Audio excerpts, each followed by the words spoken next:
Okay, the first thing I'm going to show you is the first step we would use if we were going to use Grammarly as a Google extension.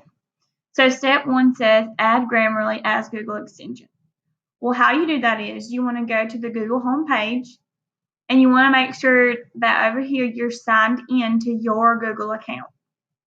Okay, so when I'm signed into my Google account, I'm going to come to the Google search bar and I'm going to type in web store.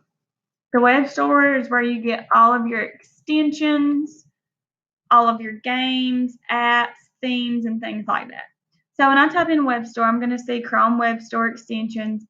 I'm going to click, and it's going to bring me to the Chrome Web Store.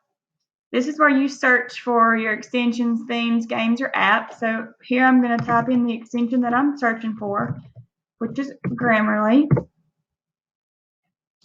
And here it is. I see here it says add to Chrome. I'm going to click the blue add to Chrome, and then it pops up and it says add Grammarly to Chrome, and it gives you kind of like a brief little description of things that Grammarly can do. Then I'm going to click add extension, and then it's going to bring you up to a different tab. It's going to say your installation is complete. You can easily just exit out of that.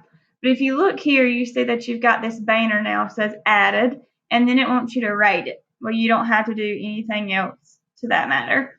But if you look up here to the extension bar, you see that right here is my Grammarly icon. It has went ahead and added it to my icon.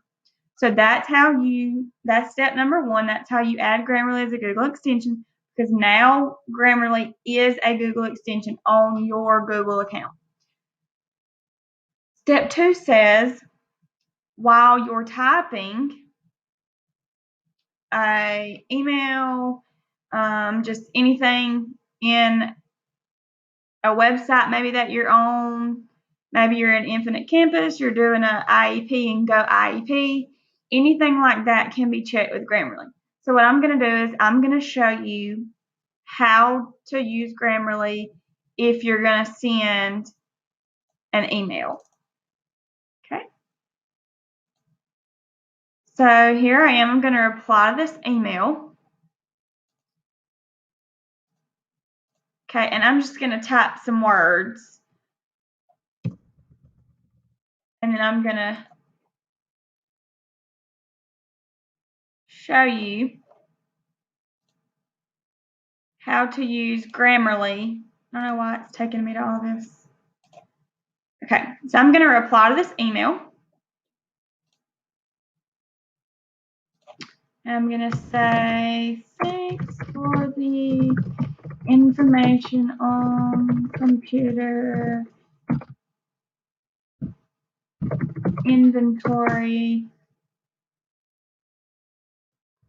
I will get back with you soon. Will you come down to my room and help me? It would be greatly appreciated. Now, this is my email that I'm going to send. Well, if this was a really long, important email that I was going to send to a parent or to my principal, or, just like you want this to be a really professional email and you don't want to sound like you're just talking, you want to sound professional, I would come up here to my Google extension, Grammarly, and I'd click it.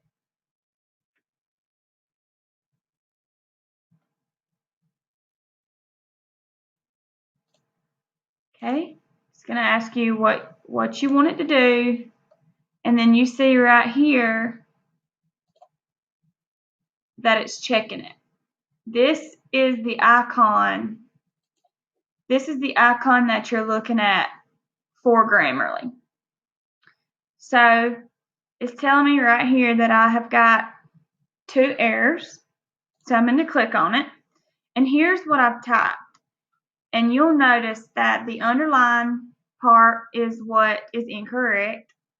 So if I click here, it's telling me that I need a space.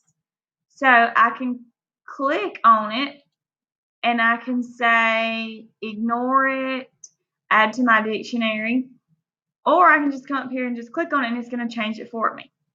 Same thing with this one right here. If I've misspelled the word down, and it's giving me different options that I could use. So again, I can ignore it, add it to dictionary, or I can just click what I want it to say, and then there it is.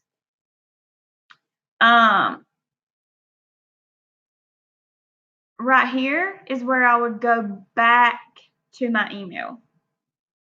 Okay, and anytime you're typing something, if you would notice right down here is showing the Grammarly icon.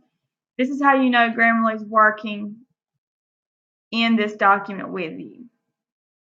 Okay, so like I said, step 2 is when you're typing an email or whatever it is you're typing, it'll show you the icon and you're just going to click on the icon and it's going to bring it up and show you where your mistakes are and how you can fix those.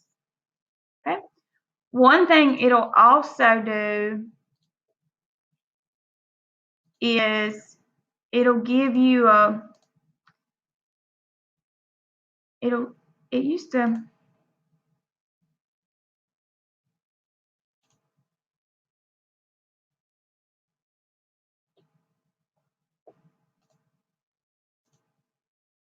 if it tells you, sometimes if you're using like a small word, it'll, like if I use the word good, it might give me the word like fantastic or something like that. So sometimes it'll give you synonyms for words to kind of make your writing stronger as well.